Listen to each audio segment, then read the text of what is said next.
Hello, folks, and welcome to the Columbia Urban Broadcast Network. I'm your man, Javar Juarez, and I have a special treat for you today. One of my favorite people is joining me today on the CUBN, and thank you all for tuning in today. But from the South Carolina Project to Grow the Vote and the all-important Midlands Mediation Center, I have the executive director with us, Miss Kabrina Bass. I'm so happy. Hey Thank you so much everyone. for coming on. I'm so glad you allowed me the opportunity to be in this space and share this space with you. So thank you. Thank you so much. Oh, it's my pleasure. Now, I know you two are so stoked about voting and how serious you are and the work that you have been doing over these many years to really grow the vote here in South Carolina. Can you tell us a little bit about what that experience has been like in connecting voters? Yeah, my interest came in really during I think it was during really, I think it increased in 2020 when we had the District 9 election where Chip Jackson was the candidate for that Mhm. particular seat, and there was several people running, and we had a runoff, and the voter turnout for the runoff was like 1,000 and some people out of 49,000 people. I was like, who does that? Right, How do you get right. elected with 1,000 people voting? So I was like, oh, I'm gonna change this. I'm gonna make a difference, you know. So I started calling people and sending information and all that kind of stuff. And yeah, it didn't do nothing. It didn't change a thing. And so unfortunately, the councilman he passed away, and we had to have Mhm, a special election. mhm. And that process blew my mind. There was no information as to who was on the ballot for the special election. There was no information as to what polls are going to be open. Where do you go to vote for this special election? And mind Where do you, you go and vote? it's 2 weeks after, right? And so I'm Yeah. like, okay, but I got to get people to the polls. I got to get people to the polls. So I'm notifying everybody, putting it on Facebook, pushing. And that time, I think 1,300 people showed up to vote. Mhm. And guess what? We had another runoff. So you got a primary, you got a runoff, you got a person elected, they die, you got a special, and now you got this is the fourth election.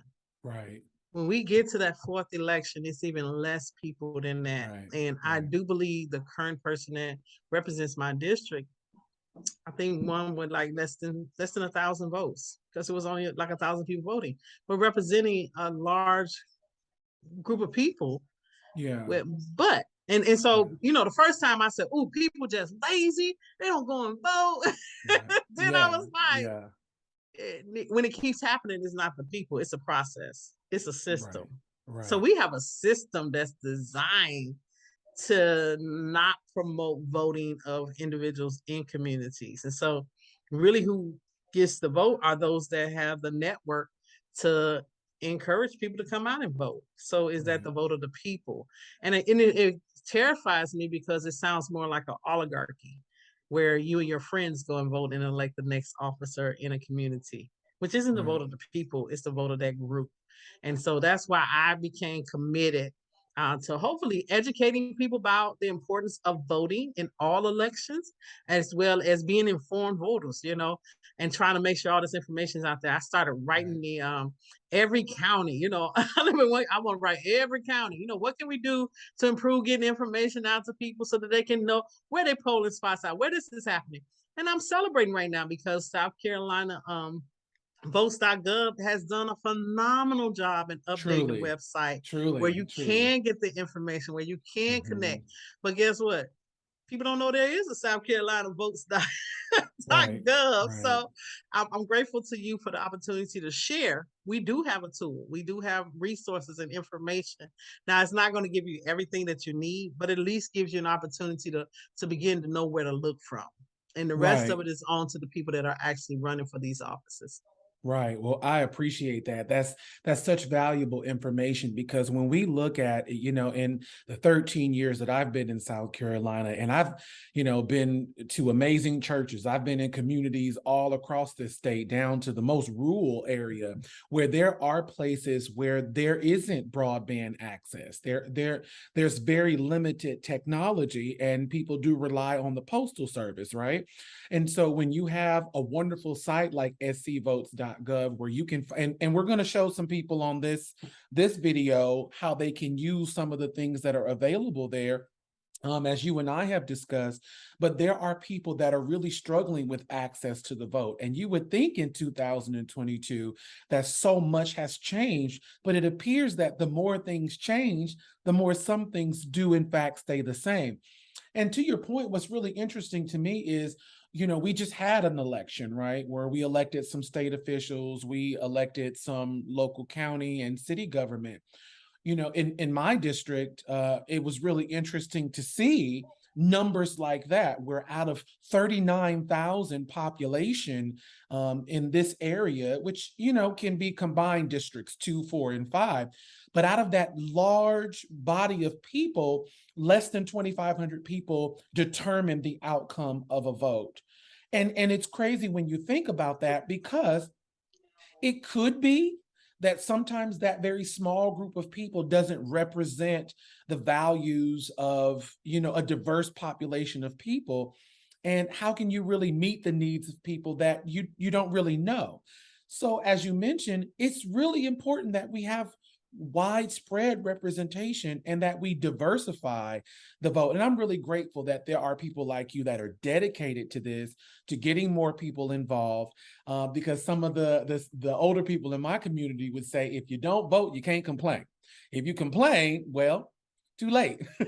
But if you don't know to vote, how can you vote? How and can what you are the vote? mechanisms out there to make sure people know it's time to vote?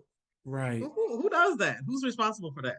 Right. Who is responsible? Now, when we look at the date that's approaching, we know that, and correct me if I'm wrong, but this is the first time that we've actually had access to early voting in this way, correct? That is correct. We had in-person absentee voting, which is not early voting. Our legislators just voted in May 2022 to give us early voting, and early voting starts Monday.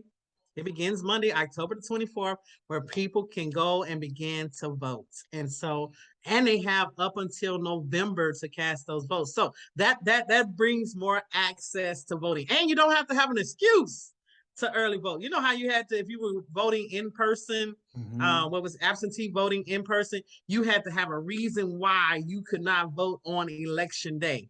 Well, early voting, you do not need a reason, no excuse. You just go to the poll, and any other polls that are available, you can go to with your ID. You must have ID. That's a whole nother discussion that maybe we'll have another day. But you have to go with your ID to the polls, and they're going to allow you to vote. They will allow you to vote as long as you are a resident of the county in which you're bringing your ID to. Now, if you don't mind, since we are already on that topic, I would really love to show our viewers. I know that some of you are watching from YouTube, Facebook, wherever you're watching from. Thank you so much for joining this conversation, because we do want you to be empowered. The power is in your hands, but as Kabrina stated, you've got to know how to vote. Now, SCVotes.gov. All right, Kabrina, why don't you let us know kind of what we're looking at and how to navigate this some? Yeah. So first thing is early voting is literally almost everybody say they say 15 days prior to election day. So that's 2 weeks. So that means in the past, you had to take off from work or something like that. Now you have 2 weeks to schedule time to go and cast your vote. And you don't have to have an excuse to go and vote, which is amazing. And so the times are from 8:30 in the morning to 6 o'clock in the afternoon. So you maybe can go during your lunch period or something like that in order to get to the poll. Now, the thing that we compromised on, they took away Sunday. We had one Sunday before to go and vote. We no longer have Sundays to go and vote. And so that's a good thing. But please note, it is Monday through Saturday.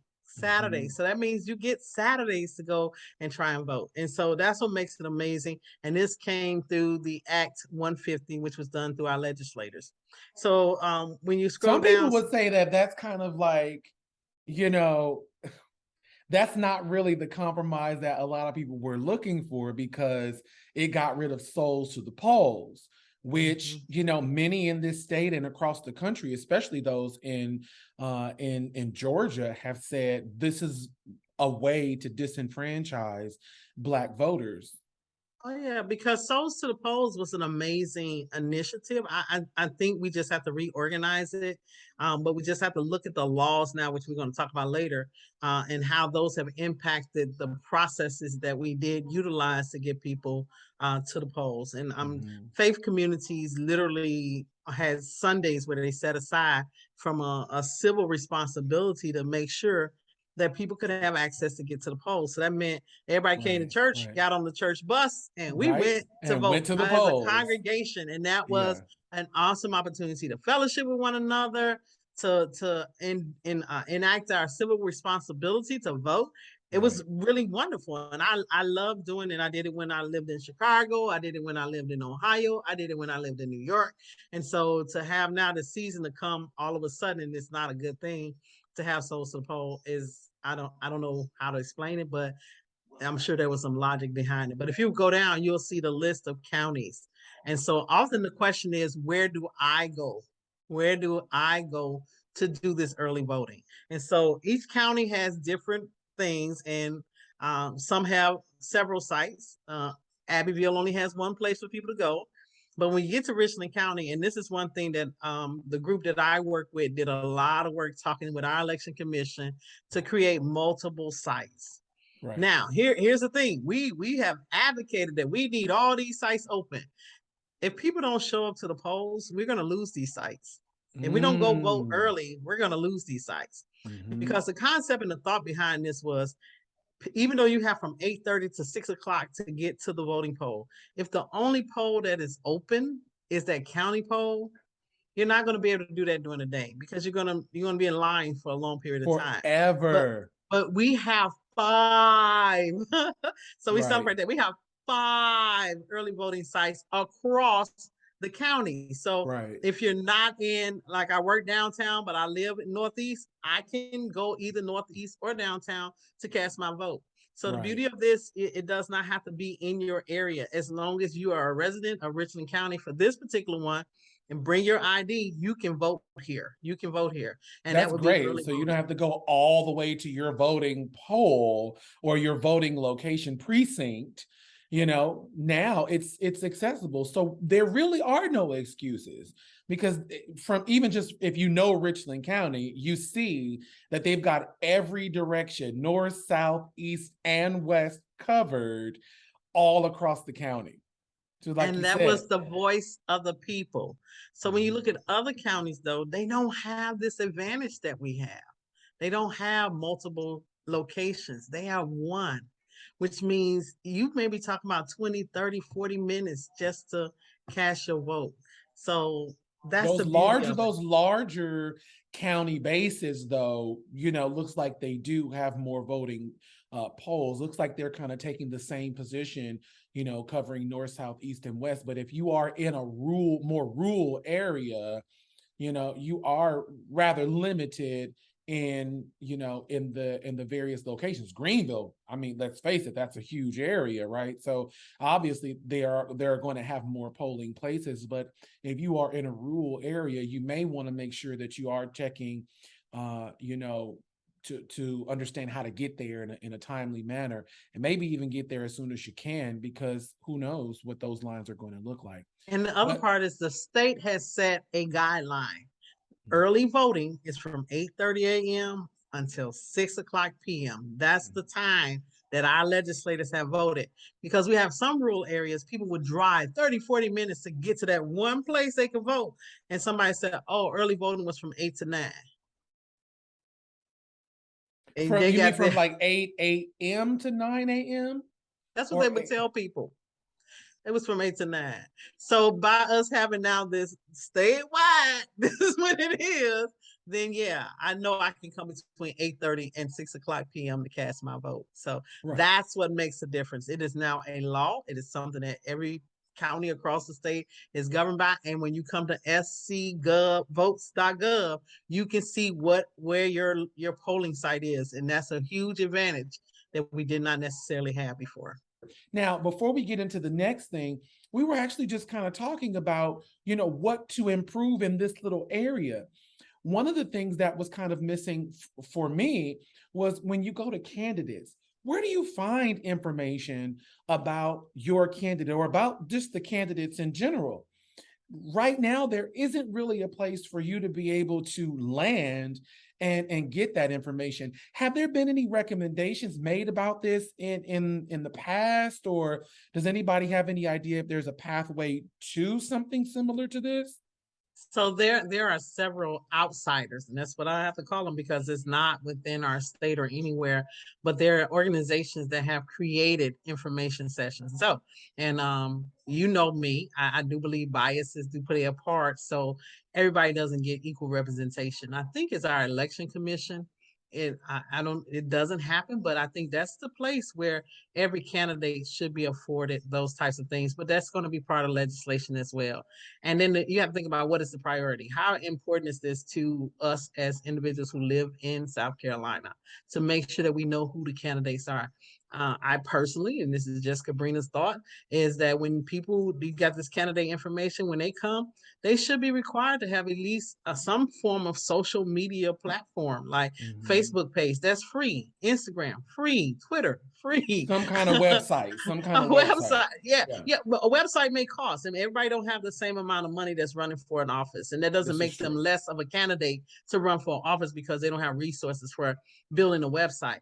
But they Right. can at least create some place that people can reach and find information about them, so that you can know at least who they are and what is the platform for which they're running on. And so Right. when you go, I think this is where the sample ballot is important because I get the opportunity to work at the polls. And one of the things I find from voters many times when they come in is they say, who are these people on the ballot? Right. And so Right. learning who's on the ballot. I had a sample poll if you ballot. So let's talk about how you get it first. So let me say this. This has changed. Newsflash, newsflash. This has really changed, and I don't want people to freak out. So they are asking for your birthday. You must put your birth date in there. They're asking for the last 4 digits of your social security number. You have to put that in there. Now that's just verifying that you are the person Right. requesting the information for your ballot.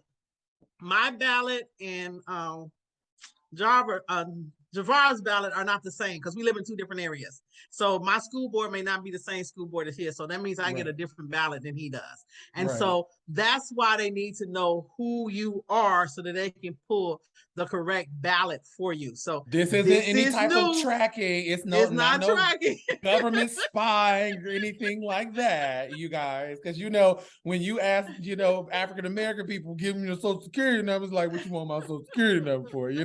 But this isn't anything like that, folks. This is just, as Kabrina mentioned, because we all live in one of these different districts, including your house district. All those districts are different. So this is just pinpointing along with you see it says, as it appears on your voter registration card.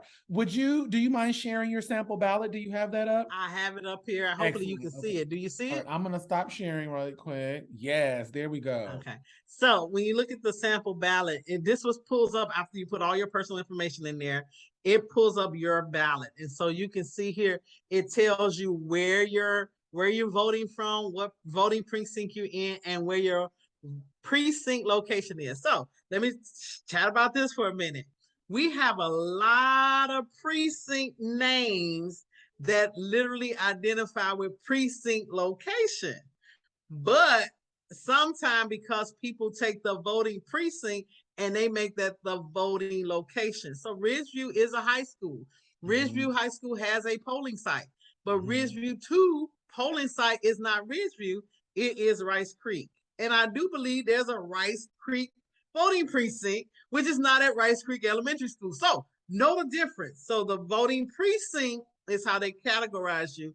The precinct location is where you vote. So even though you are in a voting precinct that has one name, look at the precinct location because it may be a totally different place. So Right. you want to go to your precinct location to vote. Precinct location to vote. And So so it also takes, if you go to Google and it doesn't quite match, look at your sample ballot, right? you need to go to your sample ballot. You need to Yeah. go. Even sometimes your voter registration card may be outdated. You may not have gotten a new card, and so it has an older location for your polling site. Remember, things have changed. So go to your sample ballot to Right. see the most up-to-date information about it. And so this Right. gives you the information about just general where you are, what's going on.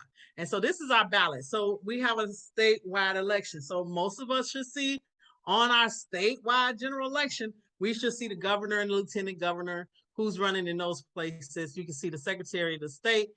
You can also see the state treasurer. You can also see the attorney general that does not have anybody running against them or an opponent. You see the general controller, same thing, doesn't have one. The state superintendent of education is something we're going to have to vote on. And there are 3 candidates. One candidate is in 2 parties. So just knowing that's why you see 4 names. It's just 3 candidates technically.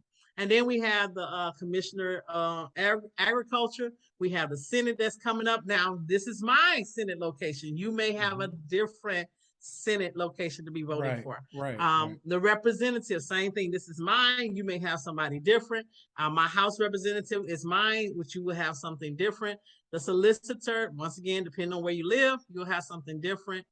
Probate judge, auditor, county treasurer. All these are based on location of where you live. And then the school board. School board, ding, ding, ding, is nonpartisan. They're not Republicans, Democrats. They are nonpartisan.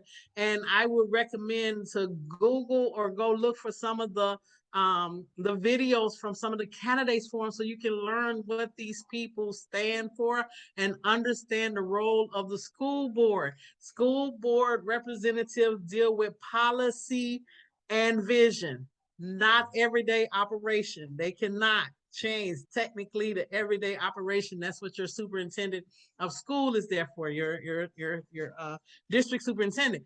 But they govern the policies that make those changes. And so you want somebody that really understands policy and understand their role as being vision casters.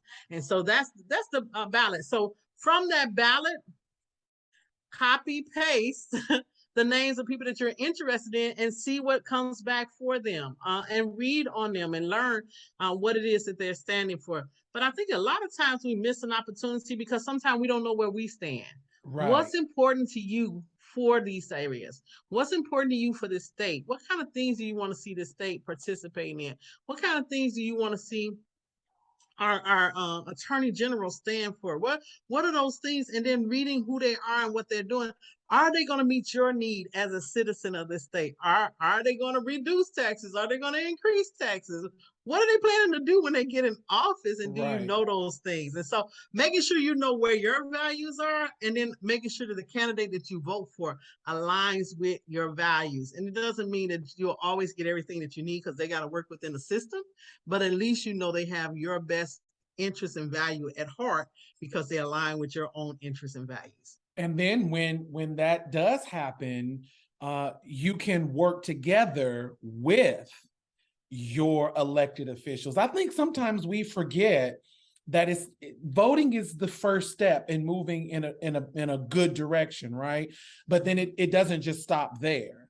The reason why you want to ensure that your candidates align with your values, because that means that you all can begin working together to make impactful change in your community, in your district, or in your state, or even in the country as a whole. Voting is one way that we as voters can gain access.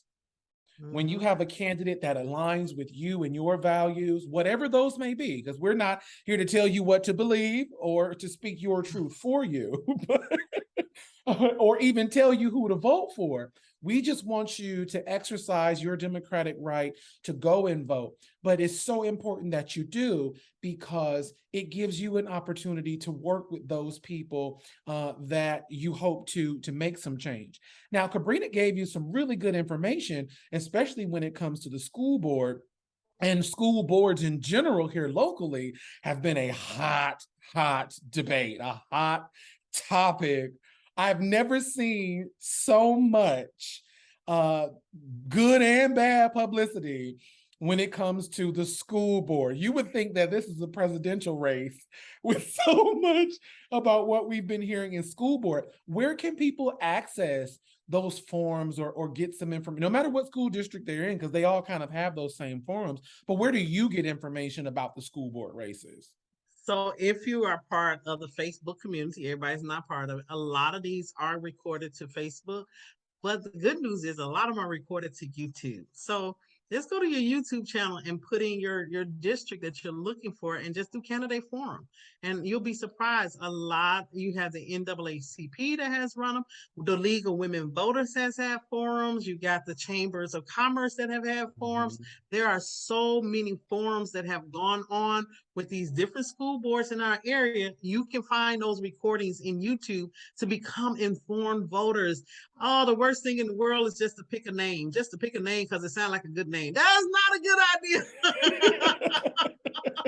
No, the person whose name you are picking, you want somebody that's going to represent you, your values, and be the best person for the future of our children and the next generation in our country. Because there are no receipts.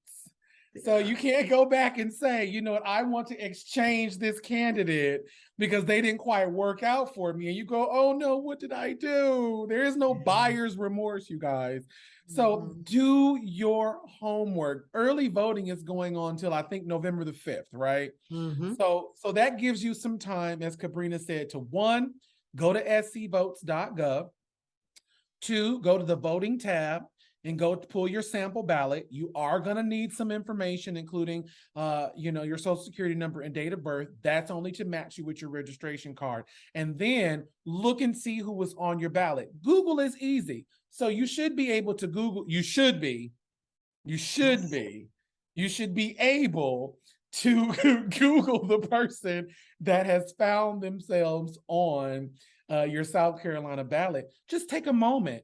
Now, with that said, there is a new change that is in the poll manager's book, because before you weren't able to do this. So even while you are now in the process of voting, if you've got to take a moment to find out who somebody is, Kabrina, tell us a little bit about that change, because it involves new technology, right? Yeah, the ballot. I've shown you South Carolina gives you a ballot.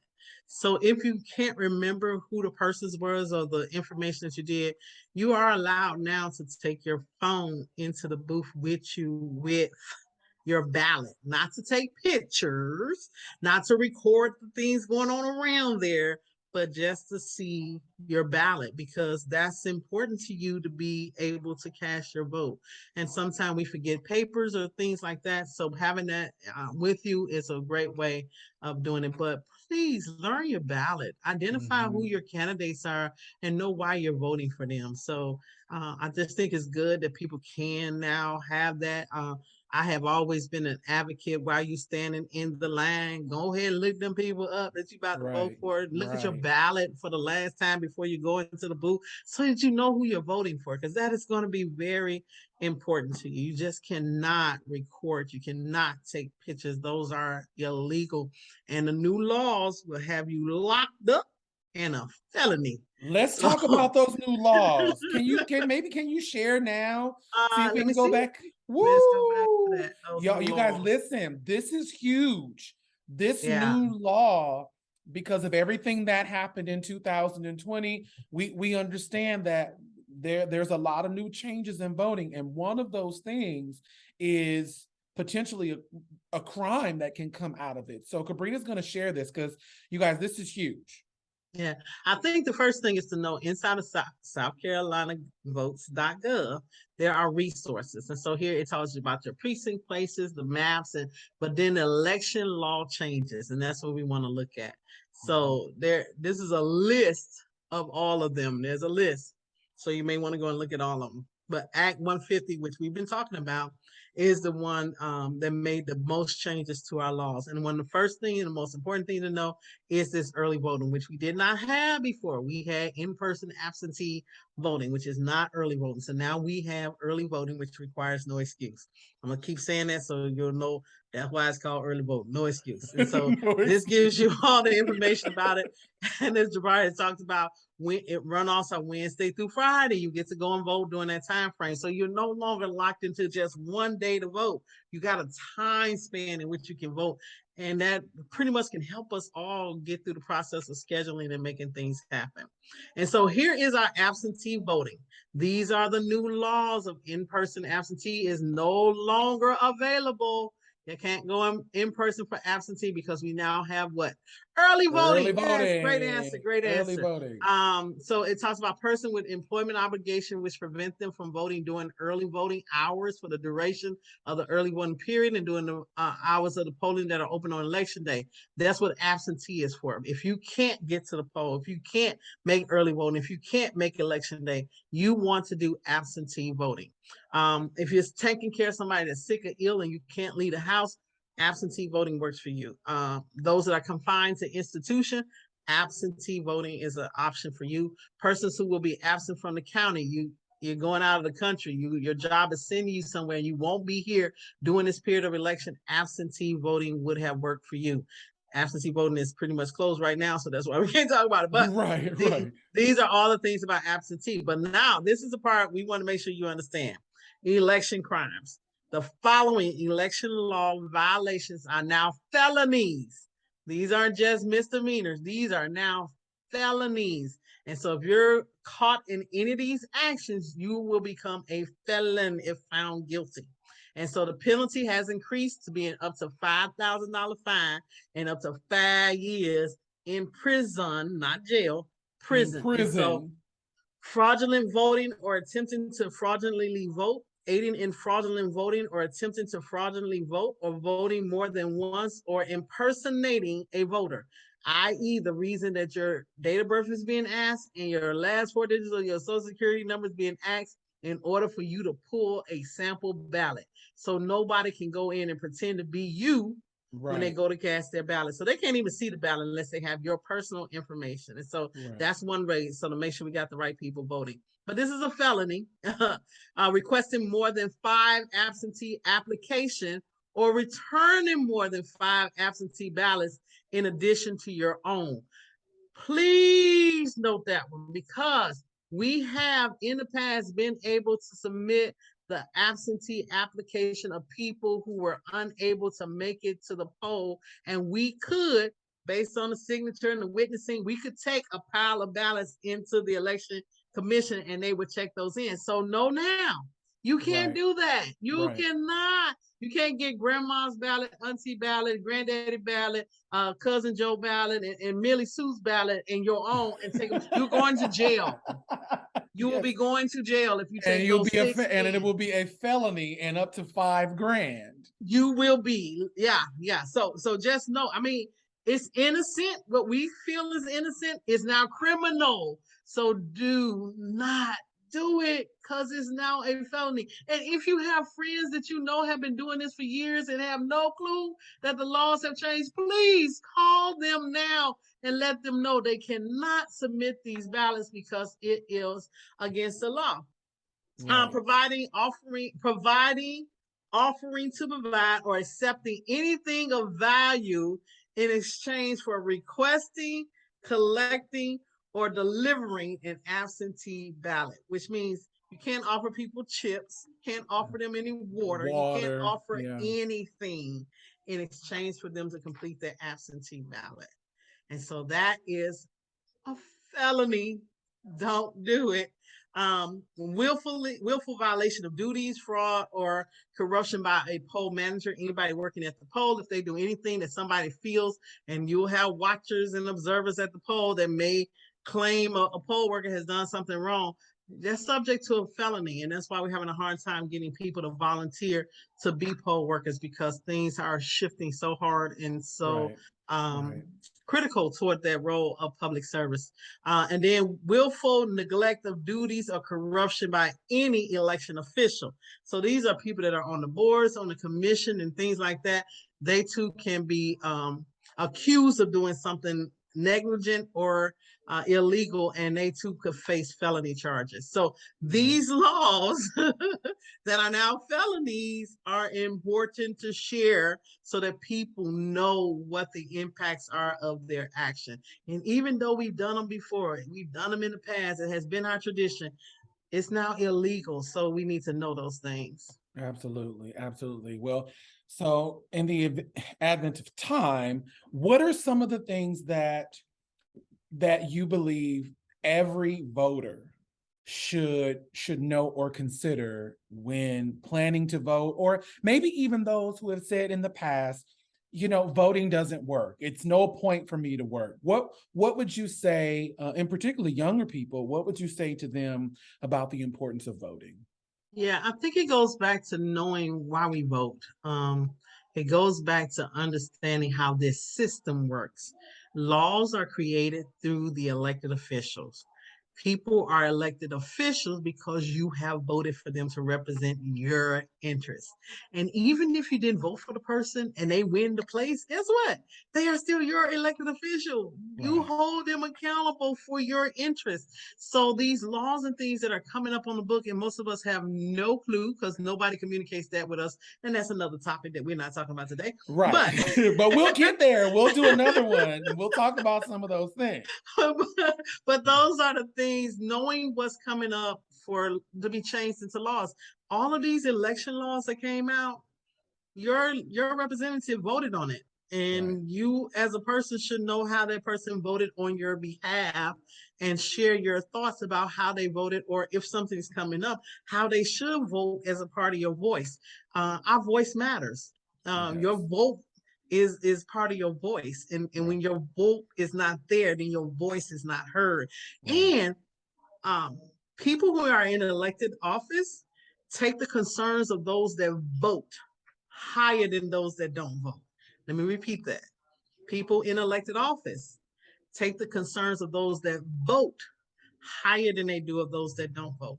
So if you live in a community who traditionally have low voter turnout, and you have an issue in your community and you're wondering why you're low on the priority scale, because you're living in a community that does not vote, which means they Right. do not make a change in who's in the elected official. So Right. encouraging members in your community to vote will change how the system sees your community and make a change in how they respond to you. So the more people you have in your community voting, the greater the volume and amplification of your voice is in your community. And so that's why it's important that we vote, not just the general election, but in all All the elections. elections. Because then people care about your schools, about Mhm. your food deserts, about your lack of health care in your community, about no businesses, a functioning business being in your Yeah. community. They begin to care because you have expressed your voice Right. through your votes. Through your vote. And aren't we like that in our everyday lives? Like, take, for instance, our email accounts, right? If somebody doesn't, historically respond to your emails, or they don't historically respond to your letters, are you going to continue to prioritize them at a high level? Or, people that don't respond to you, and when you don't vote, that's the same as not responding.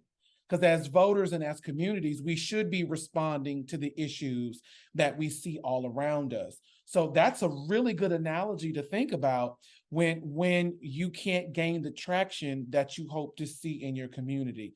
I'm just so grateful for this conversation, and I hope that we can have more like this amongst ourselves in our community. Kabrina and I have been engaged in some new initiatives with allied communities where we're trying to just connect all of us together. Even if you see different names across the county, these are not cliques. Everyone has an obligation to get together in their community to bring more information to the masses. So even if you're not in one particular community, you can go over there. There may be something that you can learn, some information. Don't take it as a click, but take it as an opportunity to bring new information, because as we've said in this conversation, there's a lot that we still don't know. There's a lot that we're trying to figure out, and there's so many places to get good information, and there's so many places to get bad information. So I think what we all should do is to just vet and be curious, right? Be curious. Look up information as soon as you get it. Look at information from different angles, different perspectives. And not every candidate is going to be a one size fits all. That's why it's important, as Kabrina has said, to really look at those candidates and understand, because you might even be surprised that somebody that you don't traditionally vote for actually does align with your value, your set of values. So let's be open-minded in this election season, and let us do our due diligence as responsible community members to go out and vote. But the most important thing to do and to remember is to go out and vote. Don't forget about the 2 amendments that are on the ballot. There are 2 things about increasing this. They call it the emergency fund, right? The rainy day fund. Forgot about the rainy day fund. Yeah. Yeah. Make sure you read up about the rainy day fund, because your vote will determine if those resources are made available to communities and state employees. And so you really want to make sure you know your ballot. So please check your ballot. Please check your ballot. And in fact, there is on the CUBN YouTube channel, all you have to do is type in CUBN and SC Rainy Day Fund. There is a really good video, and I'll make sure to put the link down in there, where we actually hosted a panel with the amazing Dr. Holly Albrecht, who gave us a lot of really good information. Dr. Albrecht sits on one of these committees at the state level as an economist to help understand how to make sure that our states are budgeted, balanced, and all that good stuff. I'm not an economist, but there's a lot of really good information that does translate and trickle down into us as everyday people that we ought to know. You guys, all of this stuff at the top has to roll downhill. So we have to operate at a higher capacity to understand how all of this affects us. Those amendments are actually on your sample ballot, because the change from 3 to 5%, now we're from 5 to 7%, and this is about the general reserve, is up to you as voters.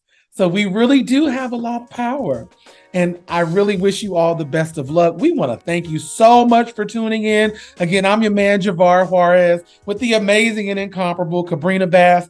I hope you all have learned something here today. Make sure that you click and subscribe wherever that little button is. And we're going to see you next time, okay?